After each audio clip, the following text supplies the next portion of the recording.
Tumepata swali kutoka kwa ndugu Awadhi Omari. Yeye anatokea Mbezi, Dar es Salaam. Anauliza swali lake, anasema yeye ana umri wa miaka 37. Ana miaka 37, lakini ana shida sana ya macho, kwa maana macho yake yanapoteza nuru. Mwanzoni alikuwa macho yake yana nuru iliyokuwa nzuri, anaweza kuona mbali, lakini kadiri ya siku zinavyozidi kwenda anapoteza nuru ya macho kidogo kidogo. Sasa anatuuliza kwamba anawezaje kuokoa macho yake, kwa sababu amekwenda hospitalini, ameambiwa hana pressure ya macho, hana tatizo la macho, lakini muono unapungua kila siku, lakini ameshatumia dawa mbalimbali na hazina matokeo. Sasa afanye nini ili aokoe macho yake yarudi kuwa kama zamani? Asante ndugu Awadhi Omari kutokea Mbezi, Dar es Salaam kwa swali lako. Tunajua unachokipitia hivi sasa. Tunajua umuhimu wa macho katika mwili wa binadamu. Macho ndio taa ya binadamu.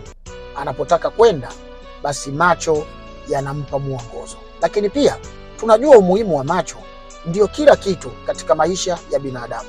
Kwa hiyo unachopitia hivi sasa na unachokifikiria, tunajua katika kichwa chako kuna kitu kikubwa sana.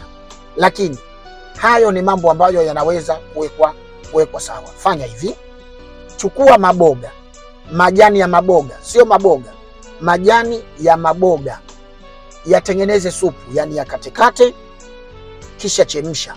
Weka chumvi tu katika ule mchemsho. Alafu yakiiva, utatoa ile supu na majani ya maboga kidogo. Kunywa supu ya majani ya maboga bakuli moja kila siku, asubuhi na jioni. Yani bakuli ile ndogo, kunywa supu ijae ya majani ya maboga bakuli moja asubuhi na jioni. Fanya hivyo kwa muda wa siku 60, yani miezi miwili, siku 60. Macho yako yatasafishika na yatarudisha nuru angavu kama ulivyokuwa zamani. Majani ya maboga ni tiba nzuri sana kwa matatizo ya macho. Kwa hivyo utakuwa unatengeneza, unapata bakuli moja asubuhi, bakuli moja jioni kwa muda wa siku 60.